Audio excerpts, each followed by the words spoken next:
Sony's Spider-Man universe, or SSU, might go down as one of the most beautiful disasters in superhero movie history.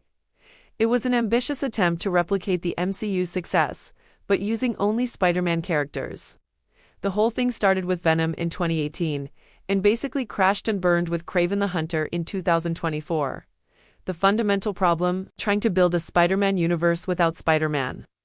Out of 6 films, 5 were critical failures and box office bombs. But what if Sony had just made a few smarter choices? What if they focused on characters we actually wanted to see? First up, Felicia Hardy, the Black Cat. She's one of the few Spider-Man characters who truly deserves her own movie. A master thief with a mischievous streak and a complicated romance with Spidey. She's become a huge fan favorite anti-hero. Sony even had plans for a Black Cat movie, maybe teaming her up with Silver Sable, but they scrapped it. This was a massive mistake. Black Cat is so much more versatile than Morbius or Kraven. She could be a villain, an anti-hero, or even a hero. Her playful personality and complex backstory are exactly what the SSU needed to stand out. It's wild she still hasn't been in a live-action movie, but with rumors of her appearing in the MCU's next Spider-Man film, Marvel might finally give her the spotlight. Sony never did. Next, let's talk about Agent Venom. In the comics, Flash Thompson, Peter Parker's high school bully turned best friend, loses his legs in combat. He then joins a secret government program, bonds with the captured Venom symbiote, and gets his legs back, becoming the superhero Agent Venom. This character is just unbelievably cool. There were whispers of an Agent Venom movie after the last Venom film, which even teased a character named Thompson.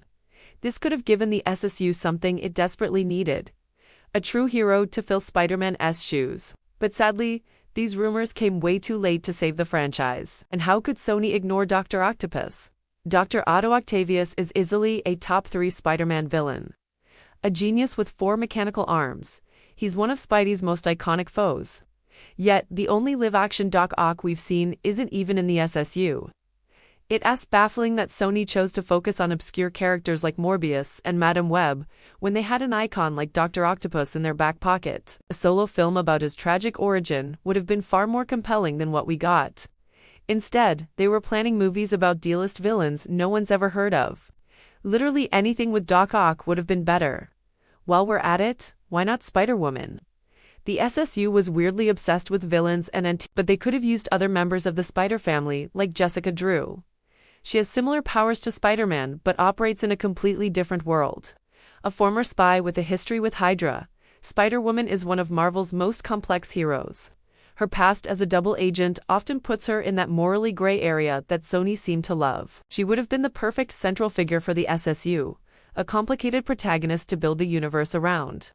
Of course, we can't forget the Green Goblin. He's Spider-Man's most terrifying villain, yet he's not even mentioned in the entire SSU. Sony had so many options here. They could have focused on Norman Osborn, his son Harry, or even other goblins like the Hobgoblin. The intense tragic relationship between Norman and Harry alone is rich enough for a whole franchise. That's what the SSU is missing: emotional depth and a unique story. A Green Goblin trilogy could have been a genre-defining masterpiece. Finally, what about the Sinister Six?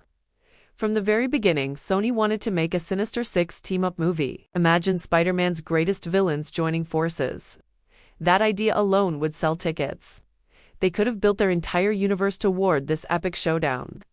The only real setup we got was in that laughable post-credits scene in Morbius, which probably scared Sony away from the idea for good.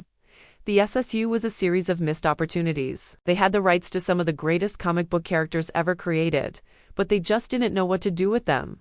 What a waste. Thanks for watching. What character do you wish had gotten their own movie in the SSU? Let me know in the comments, and don't forget to like and subscribe for more content.